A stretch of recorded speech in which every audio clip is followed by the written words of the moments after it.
Naša čuvena ljekovita komora gdje su nam vrijednosti negativnih jona 20, nekada 30, čak i 40 hiljada negativnih jona po kubnom centimetru, koji svakako djeluju vrlo ljekovito.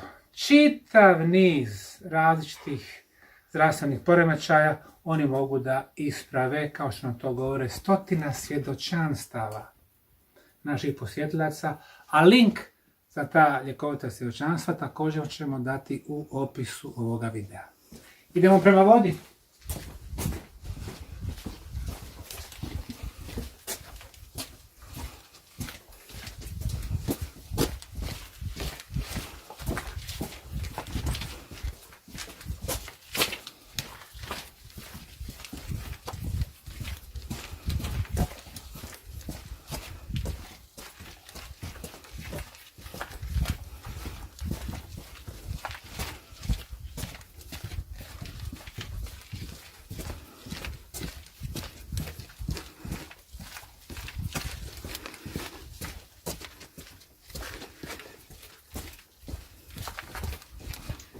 Još jedna prostorija, naša prostorija broj 3 koja ima 9 bočnih prolaza koji vode u nju.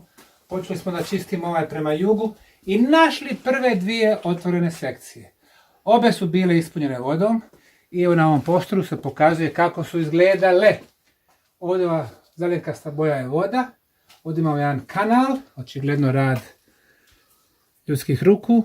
Ovdje su lijevo i desno suhozidovi, dakle neko je zatvarao bočne prolaze, ostavljajući samo ovu sekciju otvorenu. Evo još nekoliko fotografija iz te sekcije. Ovdje, kao što vidimo, voda dostiže znatno viši nivo, 1,70 m. Vidite kako je kristalno, bistra, čista, jasna. Ta voda je ovdje već hiljadama godina, najvjerojatnije 30.000 godina. Ovo nije površinska voda, kako znamo, tokom ljetnog perioda, kada su suše, nivo vode ne opada. Tokom proljeća i jeseni, prilikom kiša, otapanja snijega, nivo vode ne raste.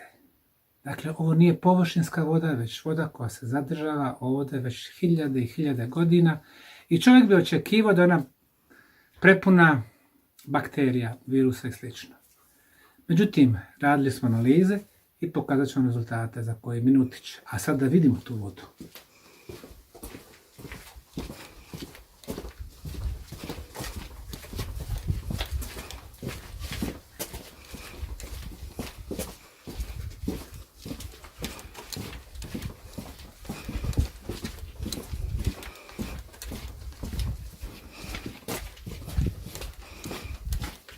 I evo nas pred našom, da je nazovemo punionicom.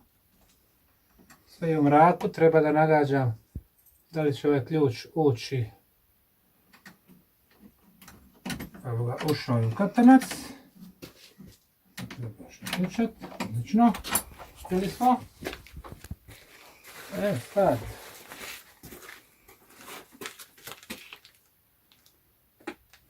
Imamo i svjetlo.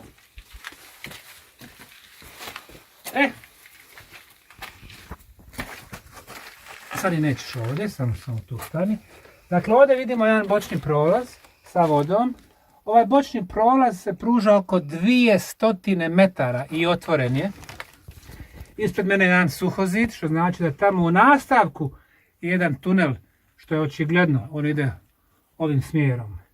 Dakle, odavde ovu vodu koju čuvamo da ljudi ne bi došli i kontaminirali je, odavde punimo vodu u naše male flašice od 250 ml, koju poslije prodajemo kao suvenir sa bosanskih piramida.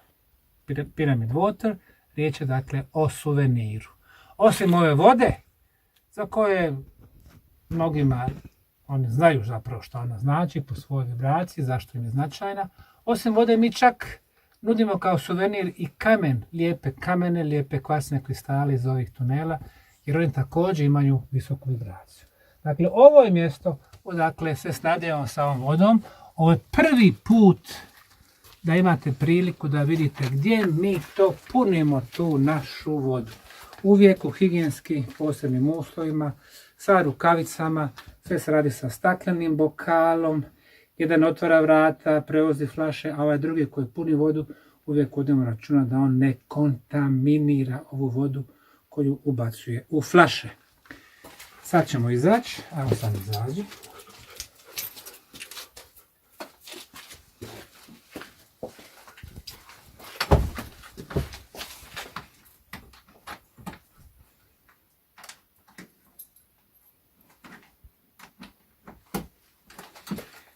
I sad idemo polako nazad.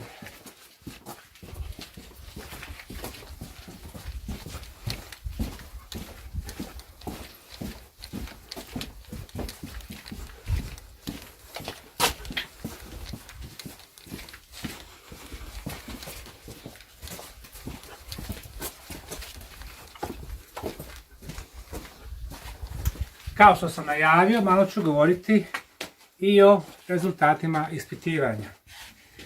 2010. godine mi smo došli do ove prostorije, pronašli smo ovaj tunel sa otvorenim sekcijama i zaključili smo da imamo tu jednu otvorenu sekciju koja se pruža dužinom od 200 metara, koja se kreće u odličnom smjeru, tačno prema jugu. Nama otprilike treba čitava godina dana da bi očistili ove postojeće tunele od ubačenog šljunkovitog materijala i da bi postavili ove drvene zaštitne podgrade. Jako smo se obradovali kad smo vidjeli tako dugačku sekciju, to nam je 200 metara bliže piramida, ali ispunjena vodom. Onda smo prvi dan rekli idemo da možda ispumpamo vodu. Počeli smo ispumpavanje, ali smo primijetili da se nivo vode zapravo ne snižava, što je značilo da postoji neki podzemni izvor ove vode. Onda smo stali. Rekli smo, hajde mi analiziramo ovu vodu da vidimo da li je po nečemu značajna. Naša prva analiza koju smo radili identična je svim onim analizama koje su dolazile kasnije. Pošto je ova voda koju mi zapravo prodajemo kao suvenir, normalno očekujete da će ga neki ljudi i popiti. Šta nam kaže ova analiza? Evo nam ovdje analiza Instituta za zdravlje i sigurnost hrane, koja nam kaže da ukupan broj koliformnih bakterija je 0. Broj 2. Broj Escherichia coli 0. Ukupan broj fekalnih streptokoka 0. Ukupan broj aerobilnih mezofilnih bakterija 0. Dozvoljeno je 100, kod nas je 0. Ukupan broj aerobnih mezofilnih bakterija, dozvoljen broj 20, kod nas je 0. Imate vodu koja bi po mnogim parametrima treba da naliči ustojaloj bari, da je bilo gdje drugdje u svijetu. A kod nas sve vrijednosti bakterija su 0. Zašto? Zbog visoke koncentracije negativnih iona. Nema boljeg naučnog dokaza o blagotvornom djelovanju negativnih iona nego što je voda i što su ovi naši tuneli u prahistorijskom tunelu Ravne. To je prva stranica Instituta za zdravlje i sigurnost hrane iz Zenice. Prvo, rezultati fizičko-hemijskog ispitivanja tuneli Ravne punionica visoko. Idemo dalje. Boja, bez boje. Miris, bez mirisa. Prozirnost, mutnoća 0,09 je. pH vrijednost na 25 stepeni je 7,49. 7,49. Da. Bro. Utrošak KMNO4 je 0,56, referentna vrijednost je do 5. Dobro, 0,5, dakle 10 puta niža, dobro, povoljnija. Rezidualni hlor je 0, dozvoljen je 0,5, kod nas ga nikako dakle, nema. hlora nema, normalno. Floridi 12,42, referentna vrijednost je 250. Dakle, 40 puta niža. Idemo, amonijak je 0,088, referentna vrijednost je 0,5. Dakle, i to je 60 puta niža. Nitrati nemamo nikako, referentna vrijednost je 0,5. Nitrite nemamo nikako, a nitrat je 22,0,64 gdje je referentna vrijednost 50. Dobro, drugim riječima imamo superiorne karakteristike i vrijednosti ove vode. Ovo su takozvana konvencionalna mjerenja koje moramo raditi ako bilo šta prodajemo bez obzira i kao suvenir, ako postoji mogućnost da neko popije, dijete ili odrasli, mi moramo raditi vrlo redovno ove kontrole koje nam pokazuju da ovdje zbilja imamo što se tiče vode koja je netretirana, da je ona superiorna u odnosu na ono što na tržištu može da se nađe. Mi smo razmišljali kako da pokažemo da ova voda zbilja odskače u pogledu energetskih vrijednosti, odnosno ono što se može naći na tržištu. Tako da smo odlučili da pošaljemo naše uzorke jedinom institutu na području bivše Jugoslavije koji se bavio bioenergetskim mjerenjima vode. To je institut BION u Ljubljani, Slovenija. Naime, poslali smo im uzorke vode, nekoliko flaša sa našom vodom i oni su odlučili da angažiraju 2 grupe Slovenaca, 5 njih je pilo našu vodu od ponedjeljka do petka, a 5 ih je pilo vodu koja je gradska voda iz gradske česme i ta voda je ona uobičajena voda sa hlorom, tretirana. Takav smo pratili vrijednosti, a oni su vršili mjerenja sa aparatom koji se zove GDV, Gas Discharge Visualization. Riječ je o ruskoj tehnologiji koju razvio naš poštovani prijatelj, profesor dr. Konstantin Korotkov sa univerziteta u Sankt Peterburgu. I on možda pokaže na mikronivou, čak na ćelijskom nivou, šta se dešava kada se unosi voda i kako se odražava na organizam. Voda koju su pili iz česme, kod njih nije bilo nikakvih promjena, pošto je to voda koja zbilja je tretirana, dakle ona rezonira vrlo nisko. Ona samo prođe kroz naš organizam i izbacujemo je vani. Međutim, voda iz tunela ispod Bosanskih piramida, energetski živa, primijetili su da zapravo ona hrani ćelije. I zbog toga smo dobili ovaj certifikat, kvalitetu biopolja, Biofield Quality Certificate, voda iz podzemnog labirinta Ravne. Oni zapravo su vrlo rijetko bili u mogućnosti da izdaju ovakav certifikat. I treća analiza na koju smo također jako ponosni, odnosi se na analizu koju nam je radio dok je još bio živ dr. Masaru Emoto iz Japana. On je nažalost preminio 2014. godine od upale pluća, a postao je poznat po svom 15-godišnjem radu od 1999. kada bi dobivao različite uzorke vode sa različitih krajeva svijeta koju bi zamrznuo na minus 20 stepeni i onda bi posmatrao te zamrznute molekule vode.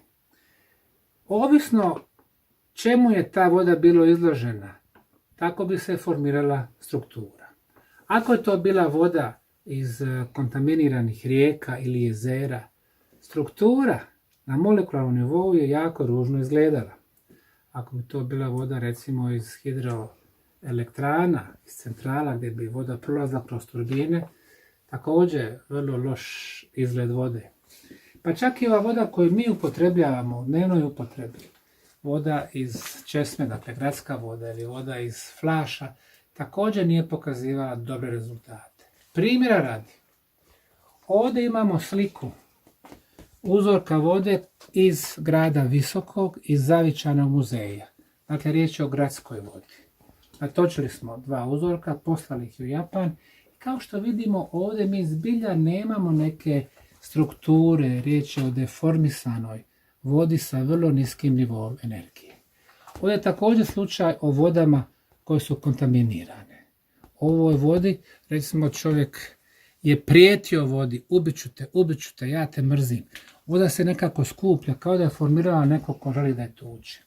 A onda kada imate vodu koju pustite muziku Beethovena ili Mozarta, ona oblikuje krasne heksagonalne, šestougaone molekule.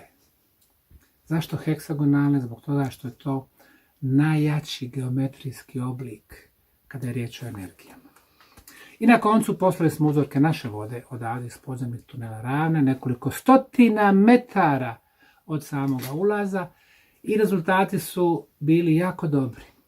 Iako smo te uzorke slali poštom do Japana, što znači stali su poštu dok se moglo slati tekućinu u druge zemlje, sad se više ne može. Išla je preko aerodroma, rentgen i druge mašine, došla je u Japan, tamo su je zamrznuli, analizirali i ovo je struktura te vode iz podzemnih tunela. Dakle, vidimo da još uvijek je ostala heksagonalna struktura i vidimo prelijepu kristalnu strukturu, kao da je riječ ili o božićnom drvcu ili o pahuljama. Visoka vibracija, energetski živa voda, sretna voda.